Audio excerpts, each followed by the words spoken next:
우리는 대화를 나눌 때 서로의 마음을 조금씩 내어줍니다. 하지만 그중 일부는 숨길 수 없습니다. 마치 빛이 틈새로 새어나오듯 말 속에서 그 사람의 오래된 그림자가 비칩니다. 사람의 마음은 종종 침묵보다 말에서 더 뚜렷하게 드러납니다. 우리는 누군가를 판단할 때 표정이나 옷차림을 먼저 살피지만 시간이 지나면 결국 그 사람의 언어가 진짜 얼굴을 보여줍니다. 말은 단순한 소리가 아니라 마음 깊숙한 곳의 구조를 그리는 그림과 같습니다. 아침 햇살이 창문 틈으로 스며들 때 우리는 빛의 성질을 따로 분석하지 않아도 그 따뜻함과 부드러움을 온몸으로 느끼듯이 상대의 말도 분석하기 전에 이미 색과 온기를 전합니다. 그 감각이 정확할 때도 틀릴 때도 있지만 언어의 결은 분명 그 사람의 발자국처럼 남습니다. 첫 번째 신호는 중심이 어디에 묶여 있는가입니다. 대화를 하다 보면 어떤 사람은 늘 자기 이야기로 가득 채웁니다. 그것은 단순한 자기 표현이 아니라 마음의 축이 바깥이 아닌 안쪽에 고정된 모습입니다. 세상과의 관계에서 나를 출발점으로 삼는 사람은 타인의 이야기를 듣는 순간에도 곧 나로 돌아오곤 합니다. 그들의 말에는 독특한 리듬이 있습니다. 누군가의 이야기가 시작되면 잠시 듣는 듯 하다가 곧 내 경우엔 하고 이어지는 흐름. 마치 강물이 잠시 평야를 적시다 다시 제 강줄기로 급히 돌아가는 것처럼 이 언어의 습관은 마음이 세상을 향해 얼마나 열려 있는지를 비춥니다. 물론 누구나 자기 이야기를 합니다. 그러나 그것이 대화를 덮어버릴 만큼 크고 타인의 이야기를 잠시 다리로만 쓰는 경우라면 그 다리는 건너려는 것이 아니라 단지 자기 섬으로 돌아가기 위함일지도 모릅니다. 이 신호를 읽을 때 중요한 건 비난이 아니라 관찰입니다. 마치 바람이 나뭇잎을 스치는 방향을 가늠하듯 그들의 말이 어디서 시작해 어디로 돌아오는지 그 궤적을 그려보는 일, 그 궤적 속에서 그 사람의 본래 자리를 짐작할 수 있습니다. 사람은 타인을 묘사할 때 자신을 비추는 거울을 들고 있습니다. 그 거울은 맑을 수도 금이 가 있을 수도 있습니다. 그리고 그 표면에 드러나는 색채가 바로 그 사람의 마음 결을 말해줍니다. 누군가의 성격을 설명할 때 어떤 이는 부드러운 곡선을 그립니다. 차분하다, 따뜻하다, 섬세하다 같은 단어들이 그 곡선을 만듭니다. 반면 또 다른 이는 날 선선을 긋듯 묘사합니다. 거칠다, 이기적이다, 답답하다 같은 단어들이 그 선을 세웁니다. 물론 때로는 있는 그대로의 묘사가 필요합니다.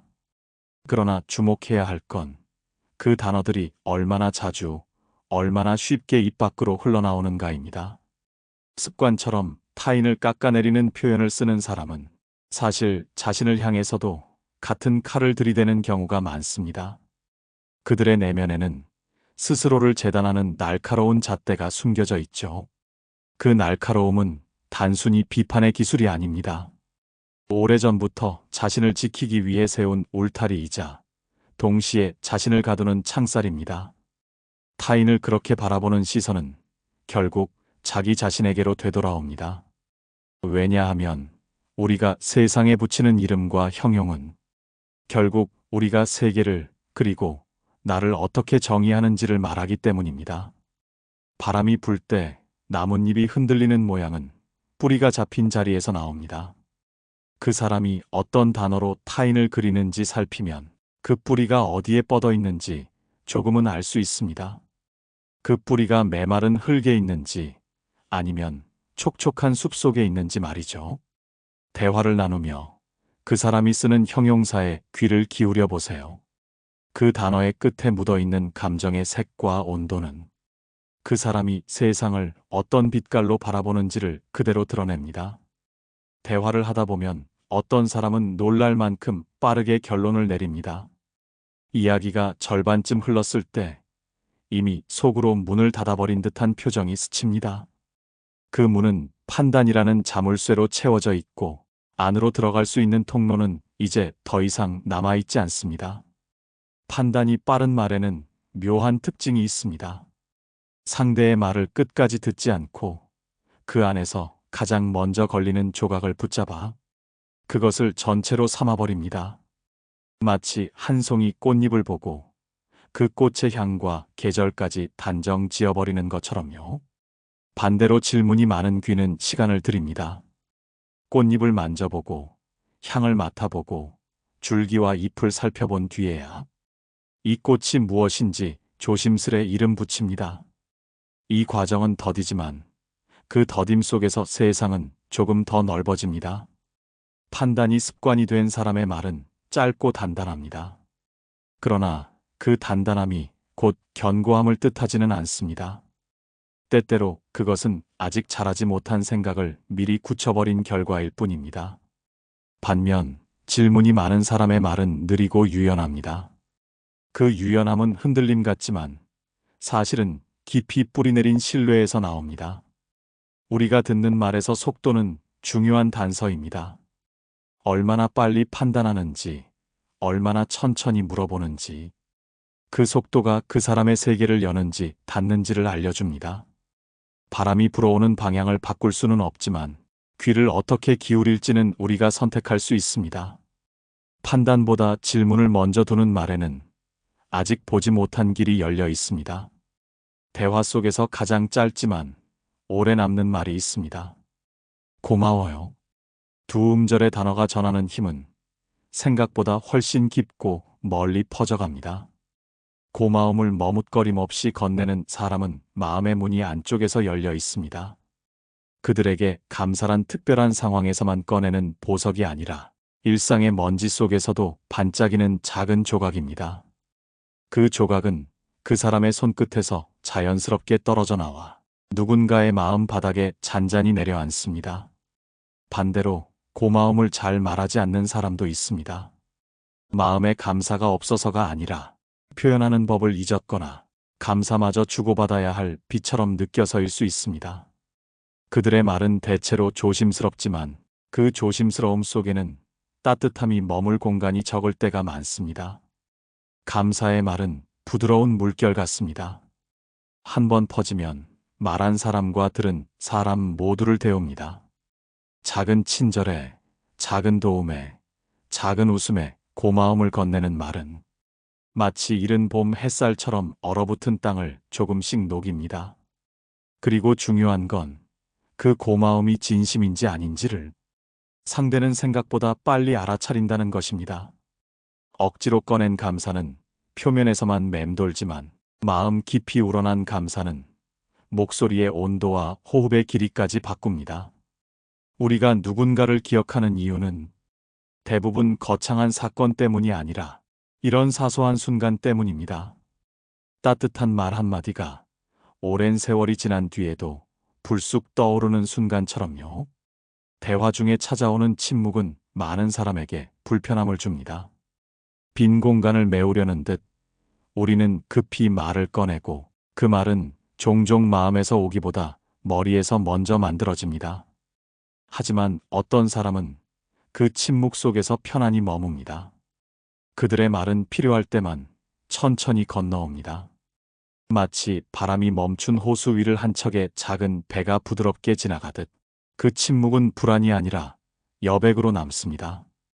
침묵을 두려워하지 않는 말에는 깊이가 있습니다. 그 깊이는 단순히 말을 적게 한다는 뜻이 아니라 말이 흘러가기 전에 생각과 감정을 충분히 가만히 지켜본다는 뜻입니다. 그 과정 속에서 말은 무게를 얻고 듣는 사람의 마음에 오래 머무릅니다.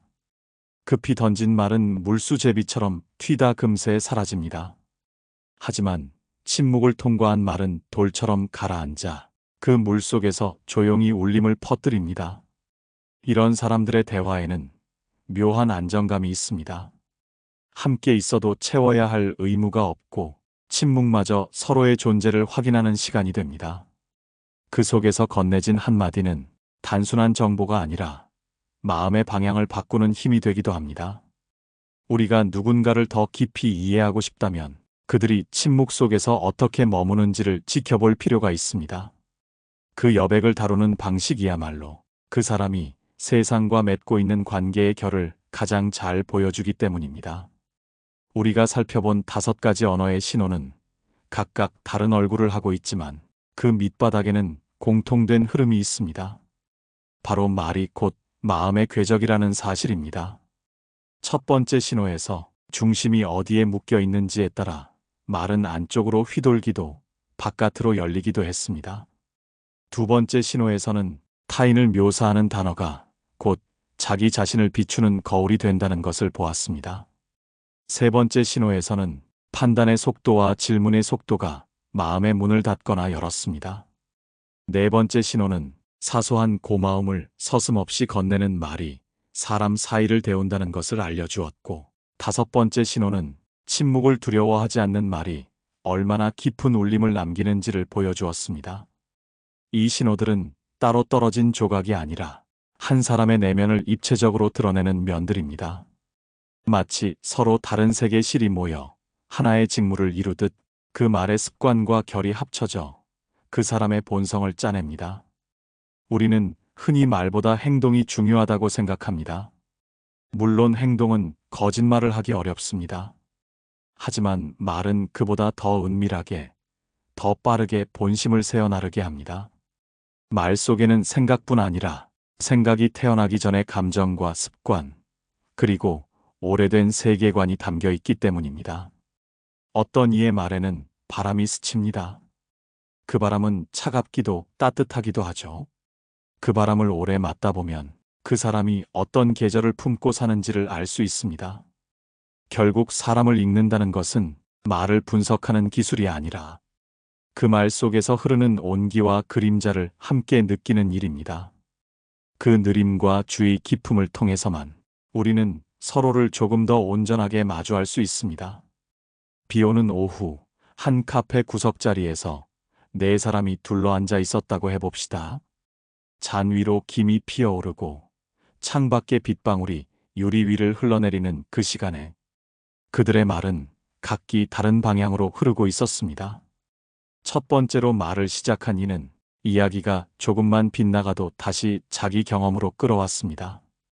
친구의 여행담 속에 갑자기 본인의 지난 출장 이야기가 끼어들고 그 출장 이야기는 또다시 자신의 성취로 이어졌습니다. 그 흐름 속에서 중심이 어디에 묶여 있는지가 드러났습니다. 두 번째로 입을 연 이는 타인을 묘사할 때마다 단어 끝이 유난히 날카로웠습니다. 그 사람은 참 답답해. 저 팀은 게으르지. 그 말들은 대상보다 말하는 사람의 내면에 박힌 잣대를 더 뚜렷하게 보여주었습니다. 세 번째 사람은 누군가의 의견이 끝나기도 전에 결론을 내렸습니다. 그건 틀렸어. 아니, 그렇게 하면 안 돼. 질문보다 판단이 앞선 귀는 대화를 길게 이어갈 여지를 남기지 않았습니다. 네 번째 사람은 작은 배려에도 곧바로 웃으며 고마워라고 말했습니다. 물 한 잔을 건네받았을 때도, 의자를 조금 옆으로 밀어준 순간에도 그 말은 대화에 부드러운 온기를 불어넣었습니다. 마지막 사람은 말하지 않고도 자리를 채웠습니다. 남들이 이야기하는 동안 그는 조용히 귀를 기울이며 눈을 맞췄습니다. 그리고 꼭 필요한 순간에만 짧고 단단한 문장을 놓았습니다. 그 말은 침묵을 통과해온 울림이었기에 오래 남았습니다. 이 장면 속에서 우리는 5가지 신호가 어떻게 현실 속에서 겹쳐지는지를 봅니다. 각자의 말에는 그 사람의 본성이 섞여 있었고 그 결은 숨기려 해도 어느새 새어나와 있었습니다. 우리는 흔히 듣는다는 것을 단순히 소리를 받아들이는 일로 생각합니다. 하지만 사람을 진짜로 듣는다는 건 그 말의 표면 아래에서 흐르는 감정과 결까지 함께 받아들이는 일입니다. 누군가의 말 속에 자기 이야기만 가득할 때 그것이 단순한 습관인지 아니면 마음의 중심이 단단히 자기 쪽에 묶여 있는 신호인지 귀로만이 아니라 가슴으로 느껴야 합니다. 그렇게 느낄 때 비로소 말은 입에서 귀로가 아니라 마음에서 마음으로 건너옵니다. 타인을 묘사하는 단어의 날카로움도 마찬가지입니다. 그 단어가 대상보다 말하는 사람, 자신을 드러내고 있다는 것을 알아차리는 순간, 우리는 더 이상 그 말에 상처받기보다 그 말이 만들어진 배경을 조용히 바라볼 수 있게 됩니다. 판단이 빠른 귀와 질문이 많은 귀를 구분하는 것도 단순한 관찰이 아니라 관계의 깊이를 만드는 시작입니다. 질문을 먼저 두는 사람 앞에서는 우리가 조금 더 진솔해지고 조금 더 길게 머무르게 됩니다. 감사를 서슴없이 말하는 사람의 옆에서는 우리 역시 고마움을 쉽게 표현하게 됩니다. 마치 촉촉한 공기 속에서 숨 쉬는 것처럼 그 말의 온기가 주고받는 숨결을 바꿉니다. 그리고 침묵을 두려워하지 않는 사람을 만났을 때 우리는 말이 채우지 못하는 영역이 있다는 걸 배웁니다. 그 여백 속에서 시선이 머물고 그 머물미 말보다 더 많은 것을 전합니다.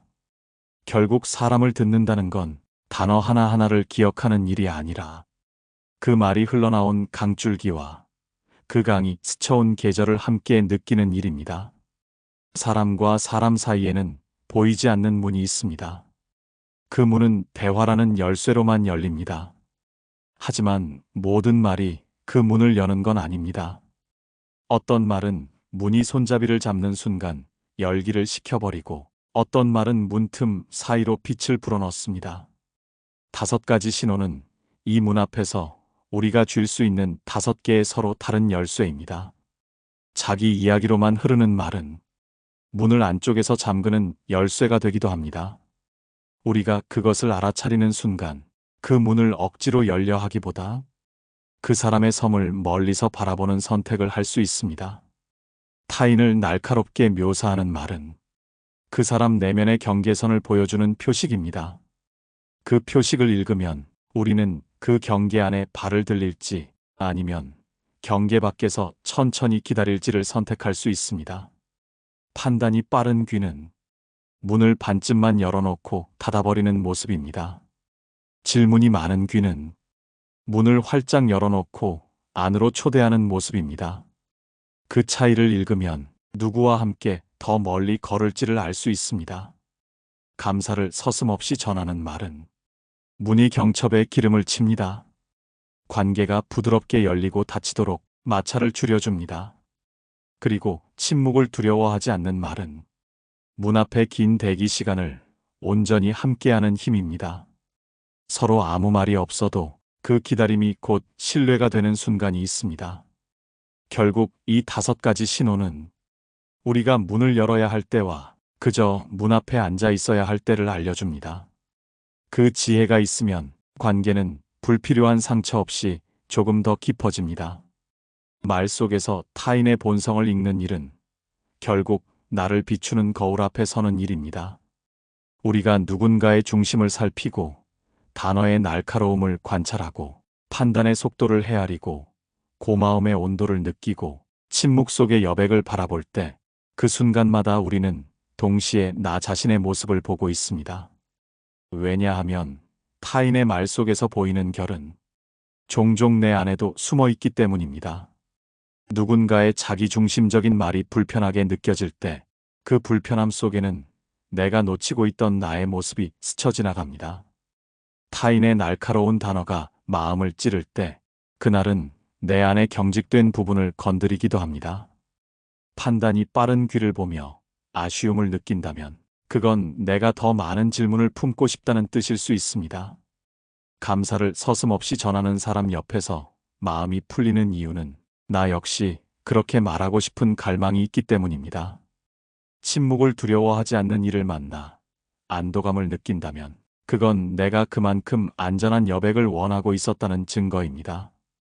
결국 사람을 읽는 5가지 신호는 관계의 기술이 아니라 자신을 알아가는 길이 됩니다.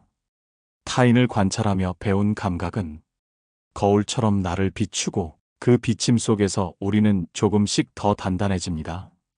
세상에는 무수한 말이 흘러갑니다. 그 속에서 우리는 매일 서로의 본성과 마주합니다. 그리고 그 본성을 읽는 힘은 관계를 지키고 스스로를 지키는 가장 조용한 방패가 됩니다. 말은 흔적을 남깁니다. 그 흔적을 따라가다 보면 결국 우리가 도착하는 곳은 타인의 마음이자 나 자신의 마음입니다. 우리는 매일 수많은 말을 듣고 또 말합니다. 그 속에는 빛과 그림자가 섞여 있고, 때로는 온기, 때로는 날카로움이 숨어 있습니다. 하지만 그 모든 말은 결국 하나의 질문으로 돌아옵니다. 나는 어떤 말을 남기고 있는가? 그리고 그 말 속에 나는 어떤 나를 담고 있는가? 오늘도 우리는 서로의 언어 속에서 조금씩 더 깊이 서로를 그리고 나를 알아갑니다. 말은 흩어지지만 그 울림은 오래 남습니다.